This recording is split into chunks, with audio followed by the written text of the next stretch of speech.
just because you have that's your third liner right there. You know you're gonna have a good third line if he's there, and your PP, your PP, your power. That's your show opener right there. Your power play. All right, welcome everyone to the Florida Hockey Bros podcast. My name is David, slightly recovering from a cold, as you can probably hear. And as usual, I'm joined by my brother Dario on the other side there. And today we're going to get into a couple of topics that we've been wanting to get into. The first one being which Panther players we would like to resign or extend beyond their contract with the team. And then we're also going to get into some NHL takes. Obviously, we'll get into the Auston Matthews contract, as well as Hagel from the Lightning. That'll be at the end of the show, so stay tuned for that. All right, let's get on with it. Dario, I'll let you go first. I know you've done some research on this stuff. I know you're very, what's the word? Meticulous? Yeah. Yeah. You want to be precise with who you keep. So go ahead. Who are you extending beyond their contract with the Panthers, and why? Yeah, no, it was I think a conversation came up because we know that there's a bunch of contracts coming up in the next 2 seasons for the Panthers. So it's going to be a lot of questions. And this is the first time I think that Cito's going to have to make those kind of decisions in a pretty large scale in terms of re-signing or just letting people go or trading them. And I think what I did is I broke it down by the next 2 years because there's a couple of different rounds of players that are up.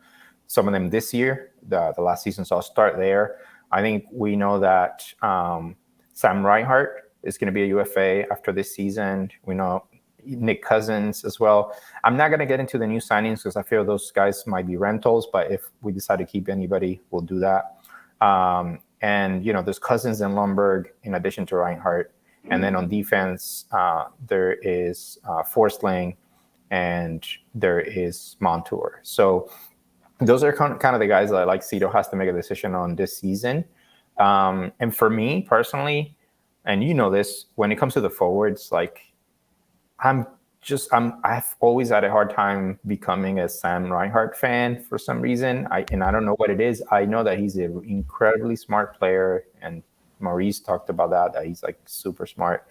He's a good locker room guy. He cares. He can score. He's scored for the Panthers over the last couple of seasons. He had his best years, I think, the last 2 seasons with the Panthers. Yeah, he can score on the power play. I think he led us in power play goals this season. He scored a couple of key goals in the playoffs, etc. But to me, he's a big guy who doesn't really play physical. His numbers at 5-on-5 aren't as impressive as his skills should dictate them to be. He led us in hitting the post this season. I actually heard that the other day as a stat. That makes a lot of sense. And that makes a lot of sense. We were so frustrated. He had so many point blank shots that he would just. He gets a lot of chances. He could be a 40 goal scorer if Easy. he played to his potential. He could be a first liner getting Easy. 40. So his contract would be more justified to me. I know he's at 6.5 now. The thing is, he's going to want an increase. He's 27. He's going to go into that late 20s part of his career. He's going to want. This is going to be probably his next or last really big contract.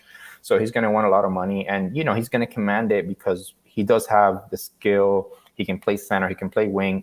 He doesn't mind where you put him on the lineup, and I know coaches value that a lot. And he can score. He can give you the 30 goals in the right place. He's not, to my mind, a first line player. So not on a contending team. So I'm okay letting him go. To me, because of what he would command in a trade, given his numbers and given his age, I think Cito could get a lot for him. So I would probably just try to trade him at the deadline or at some point and try to maximize the return. But I know you can get into it after, but I know that you've mentioned that you feel like the Panthers are high on him and they might just work it out and retain him.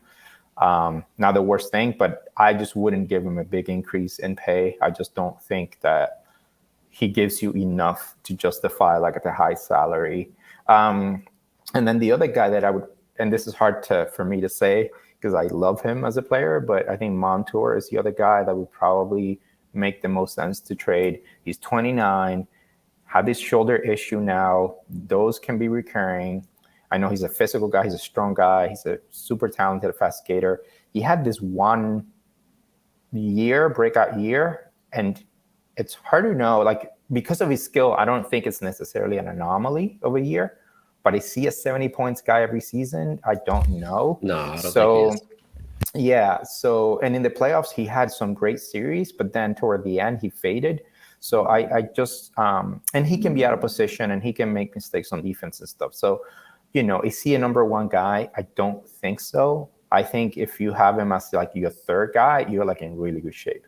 And so, but I also think he's going to command a lot of money because of that breakout season, because of his skill, because of what he flashed in the playoffs. And I don't know that it's the smart move for us to keep him. It's similar to that Uyghur conversation, same age, same time of the career. Are you going to give him that huge extension or not? And I think if you trade Montour and then Reinhardt, you can get a lot back, whether that's high picks, whether that's other players that are more affordable, or maybe think about an area that you really need to bulk up for the next few seasons. So to me, I would let both of those guys go in a trade. When it comes to Lumber and Cousins, I would pick Lumber to keep because of what he brings to he's a fan favorite. He's a fast skater. He's strong. Still late 20s. Can give you a few more years. Probably not going to cost a lot of money. He's a typical fourth liner who can maybe plug into a third line because he can skate. So I would probably lean toward him versus Cousins. I think Cousins I'm okay letting go. And I don't know that we need to trade him. I think we just play him out for his contract and let him walk. And in terms of keeping this season, I think to me, Lundell, and I forgot to mention Lundell, Anton Lundell and Forsling are my two priorities. Lundell is our number one pick from 2020, super skilled, plays two ways, could be our future 2C. Showed in the playoffs that he's evolved and developed. He's stronger now. His confidence is going to go up. He's still only 21. You have to extend him. You have to give him some sort of either bridge deal before the UFA years, or you got to just give him a full extension. And Forsling is two-way guy, man. Forsling can score, can skate, can defend, super durable, doesn't miss games. Younger than Montour, younger than Ekblad on the black line, plays on the left. So you could be your first or second left side defenseman. So to me, I'll stop there for this year. But to me, I would prioritize Lundell and Forsling. And what the number is, I don't know. For Lundell, it might be in the 4s now. For Forsling, it might be in the 5s. He could push the 6, given his numbers. But I'm okay giving Lundell whatever full extension we can give at this stage in his career. And for Forsling, I'm not mad if we give him a full 8 years at like 5 or 6. Like I just think he's going to be durable. He's going to age well. He's smart.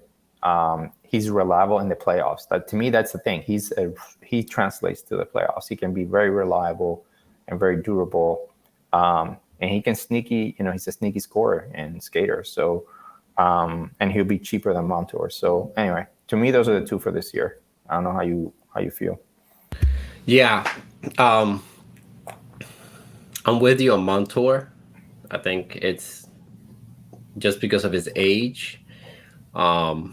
Unless he has like an amazing year this year or a similar year, then maybe you can offer him something. I don't know if he's going to take it. Probably not, because defensemen that play like him, because he's solid on defense, but he's really good going forward. He's not scared to take shots. He's a good skater. He's fast. Like, he has a lot of tools that teams are going to want. So I think that he's probably going to try to maximize his contract based on his age. So I don't think we can offer him like 5 times 7 or something like that, which he might be able to get on the market if he has a good year this year. So I'm with you on Montour, and I'm with you on Forsling and Lundell. I think those are two guys that if you can lock him in now long term, you do it. I wonder, like with Lusterini when they did the 3-year deal, I wonder if that was kind of like a bridge deal for him to kind of see, okay, you're very young, because he's very young. I didn't know he was that young. And it makes sense to do the same for Lundell. Maybe give him $1 million more. Maybe put him at 4.5 for now if he's willing to take like a 2-3 year deal, or if he's willing to sign long term, do it now. Obviously, why not? That's a valuable contract even in a trade. So Sam Reinhart, it's the tricky part for me. because I was going over his history.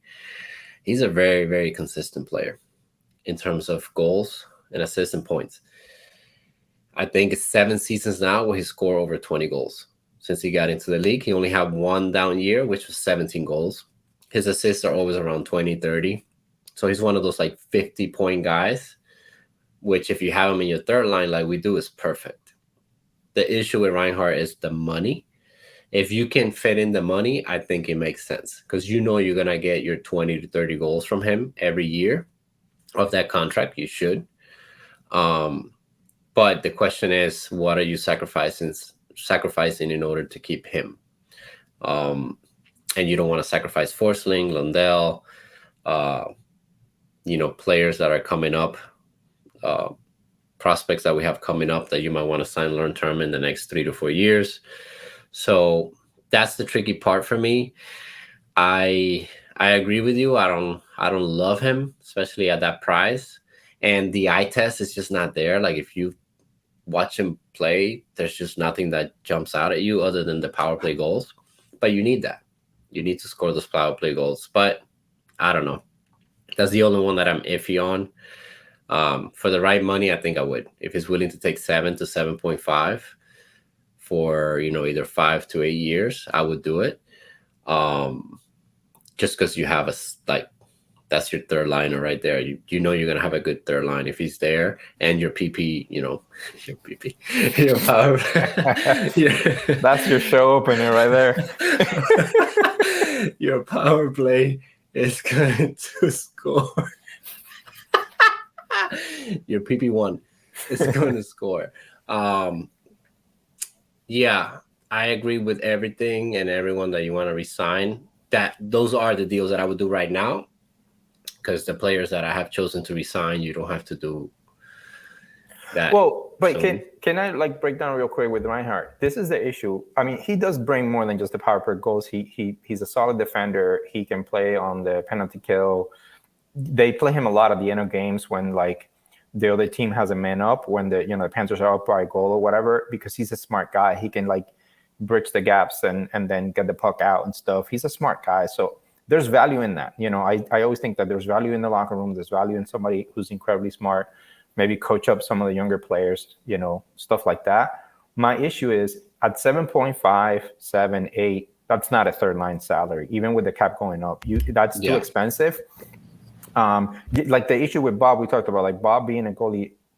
Bob is solid as a goalie. He's one of the top 10 goalies in the league, probably by numbers when you look at it, really break it down. But is he a $10 million goalie? No, hell no. He should be at 6 or 7 or whatever it is, and that would give you cap space for other things. If Reinhart's taking up 7 mil, 8 mil to be in that middle 6 or bottom 6, that is not for that. I'd rather put him on the first line. And the reason he's been playing mainly on the third line, to be honest, is that they've tried him on the first line and it doesn't work. He doesn't work with Barkov. They're too similar in some ways. And he hasn't solidified that, I can be. He also hasn't solidified his center position, And so even though he can play it, so it's kind of a weird limbo spot. He's a high first-round pick. He can score, like you said, he's consistent. He can demand from other teams the 7 or 8 mil a year with the cap going up for the next contract. I just personally would not give it to him. I think there are a lot of other players that for that money would give us the 40 goals a year. And we've seen some of the guys recently sign in that range of 7, 8. Who can give you a lot more than Reinhart can give you, in my opinion. Aho can give you more, and some of these other guys who can score 40. So that's where I get stuck. But so it's nothing against them. It's just I'm happy with him going forward at 5 or 6. For the 30 goals, I could do that. But I don't think he'll take a discount. I highly doubt it. So we'll see. I mean, maybe Cito and company really do love him and can see him, he's still only 27. Maybe he's ready to become that 40 goal scorer, and that's the plan with him. He should be going to his prime. I think he's just a special teams guy on the power play, and he is gonna give you those 20. He's average, in the 20s. And he has moments. He has moments in the playoffs, but I would not say that he's a playoff player, a playoff guy, the guy that's gonna light it up in the playoffs. So that's another reason for me where that is a lot of money. And Kachuk is signed long term at 9.5. That's just for reference. That guy like you pay that money too, because not just everything he gives you, but in the playoffs, you saw what he can do. So anyway, we'll see what happens, man. But I'm not mad if they let Montour and Reinhardt go as long as we get good return, whether it's like first, second round picks and some other stuff, because we need some of that for the next draft. We have no first or second round pick, I think, next year. So Yeah. I think Cito's probably gonna trade at least one of them for a first round pick or something like that. Yeah, I just wonder why they signed him that high.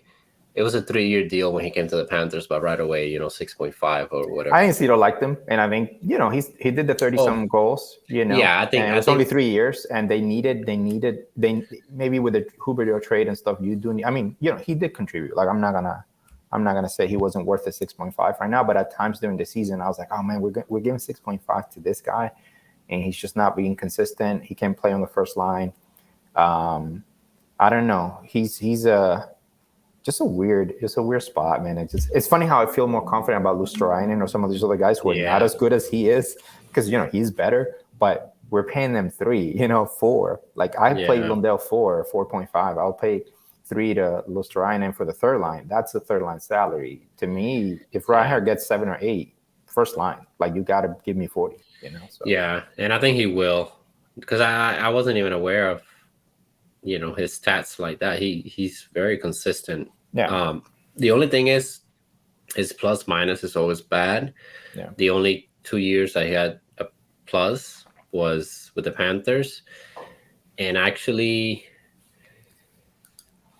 because I was looking at the line that he was playing in, he scores a lot on the power play. So the 5-on-5 numbers are not as impressive, and I think that's why his plus minus isn't as good. Well, actually, his only plus year was the 21-22 season, but I think everybody was a plus. That year. And the red flag, if you want to get into the details, on that third line, he was the only negative. Lundell was +1, Luosterainen was +19, and Reinhardt was -12. That's a big gap in your from your own line mates. Yeah, why? Where did that come from? Because that means that you either got moved to a different. I think he did play in the first line for a while. For a little bit, yeah. He got moved around. But so does that mean that like Luosterainen and Lundell carry him? In that sense. When it comes I don't think that's fair. Checking I don't think he can carry a line. That's the other thing. That's the other way to put it. Like when you're paying guys those high salaries, they either need to be a killer scorer, a lead to work player, or they have to carry a second line. Like if he's carrying a second line, then I can. But he's not a carrier. He's like an incredible, like a high-end complementary piece. So anyway, we'll see, man. But I just personally would not give him an extension because he's going to command more than 7 for sure. And we would talk about Hagel and all that when we would transition to that, because I don't know if we need to talk about the year after. Maybe we'll leave that for next year because there's more contracts coming down the line, and I don't think anyone's getting traded this year. I don't think Ekblad or Verhaeghe or Bennett are going to get traded. I highly doubt it. But so we can talk about those guys next year. But maybe we can transition and talk a little bit about Hagel and then Auston Matthews, because I think Hagel and Reinhardt, the number is relevant. Yeah, I think so. So we can do that. The only other player I would add for me is Bennett. I had Bennett, Lundell, and Forsling. Lundell and Forsling to me is a no-brainer, especially if you get rid of that Ekblad contract a couple of years down the line when you can actually trade him. And then Lundell, he's young. I'm not as high on him as you are, but he is a center. He is strong. He's gonna grow into he's gonna grow into his game. I think he's gonna be at least a third liner, maybe a 2C. We'll see this coming year how that goes. And then Bennett, it's just affordable. He's at 4.2, I think, right now.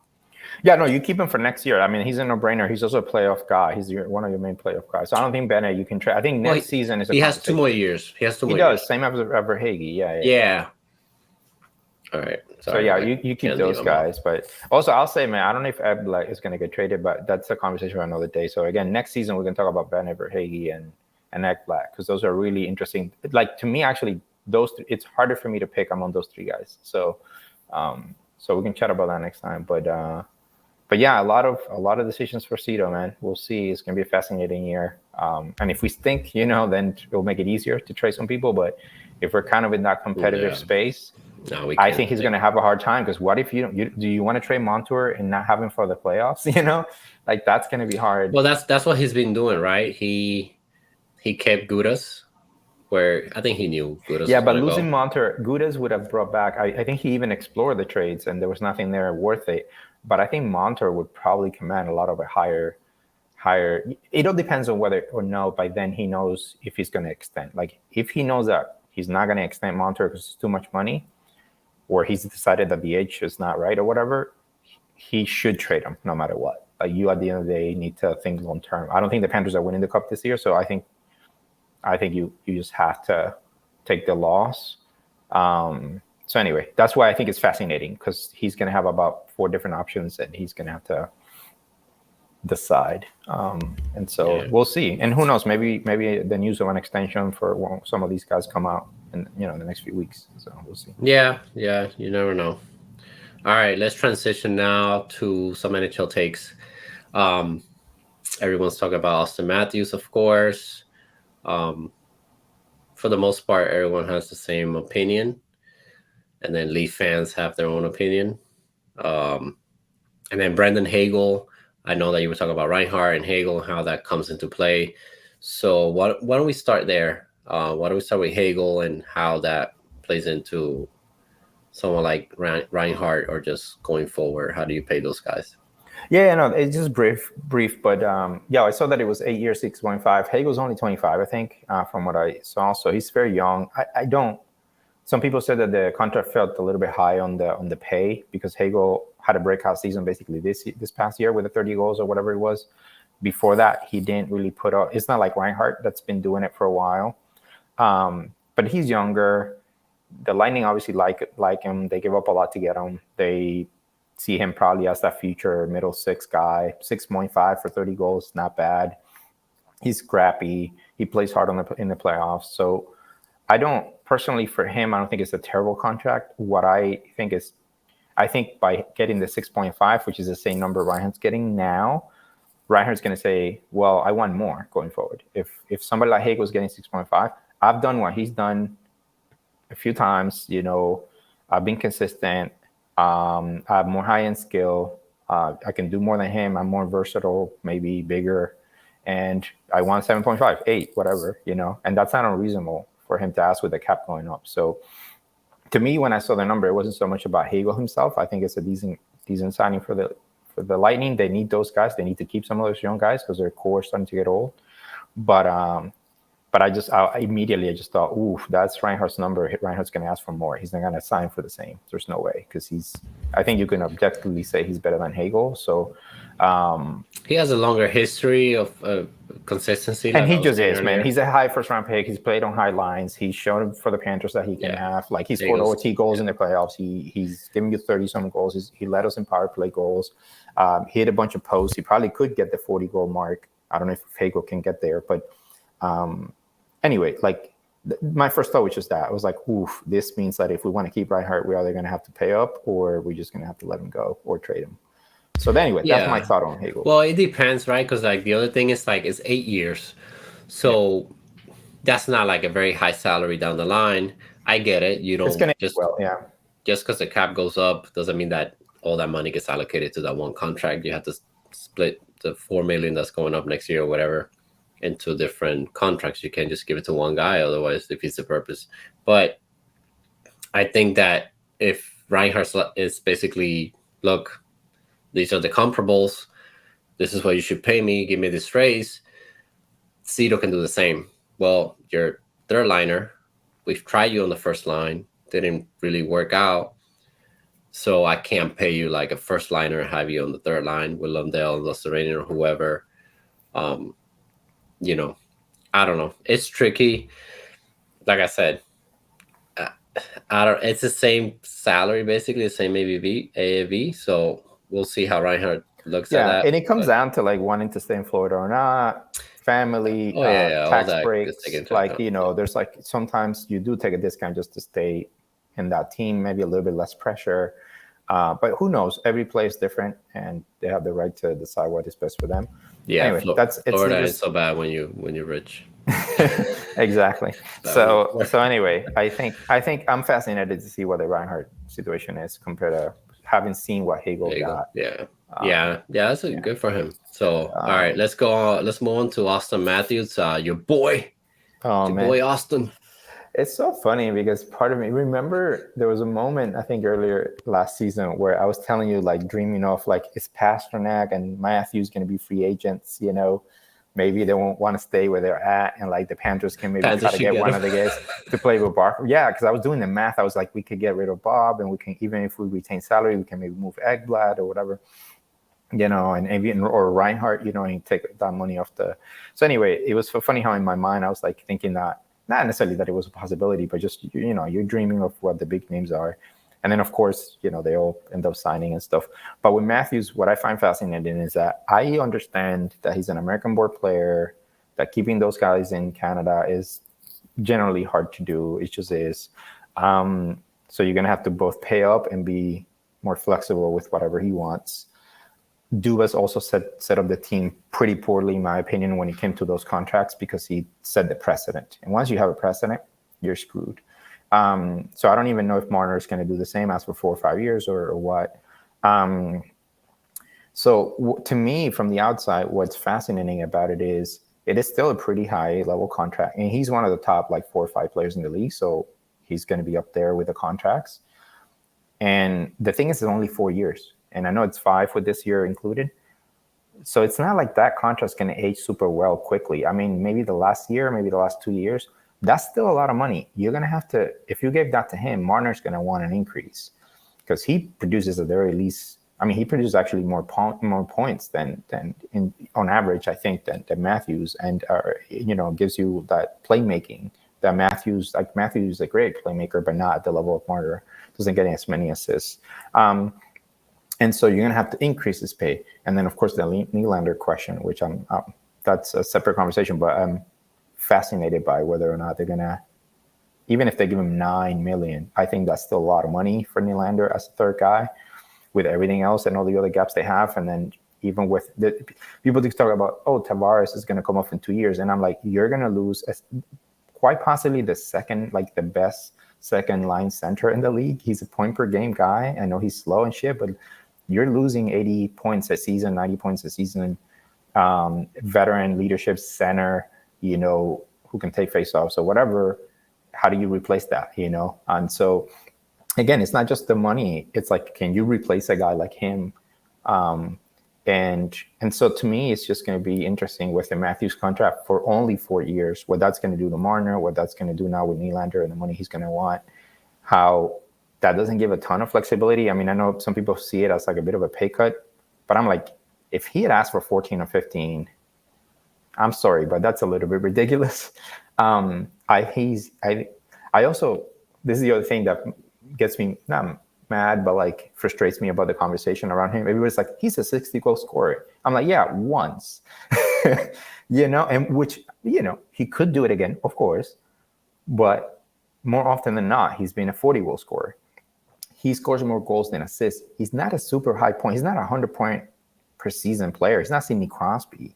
He's not that. Like, I'm sorry, he just isn't. And in the playoffs, he's had moments, but he hasn't shown you that he's that kind of a leader guy. You compare him to Ovechkin, who's sort of a similar scorer, but Ovechkin was incredibly consistent with the scoring, and in the playoffs played incredibly hard. He hits everything. He hits everybody. He's huge. He's scoring in the power play. It's like incredible. I mean, he's just an elite generational scorer. Ovechkin is, and we've seen like he's going to break records and stuff. So, to me, I think that Matthews is still young, and that's what he has to his advantage. Like, he's still on the younger side. I think people get surprised by that. But this idea of like, you only pay him through he's 30 or whatever, 31, and like, that's like, to me, an argument of trying to appease yourself and like trying to make yourself feel better, because you're going to tell me you wouldn't want Matthews locked up at 13 million at age 33, 34. Sidney Crosby scored over 90 points at age 35, and Matthews could score 40 goals at age Yeah, 34. I think that's the biggest thing. And by then, in 8 years, then with the cap going up, that contract will feel a lot smaller. So yeah, I think to that's me, where it's a frustration. Yeah. yeah, I think that's where like anyone that has an argument that this is a bad contract, that's where I think it's valid. The term, and everyone, even Leafs fans or podcaster, analysts, whatever you want to call them, even they agree that that's the only issue with the contract. I don't think the money's a big issue, although, and they're not straight comparables. But for example, Tage Thompson, right? You take someone like that. I think he's going to start making 7.1 next year on an 8-year deal. Barkov 8-year deal. Kachuk 8-year deal.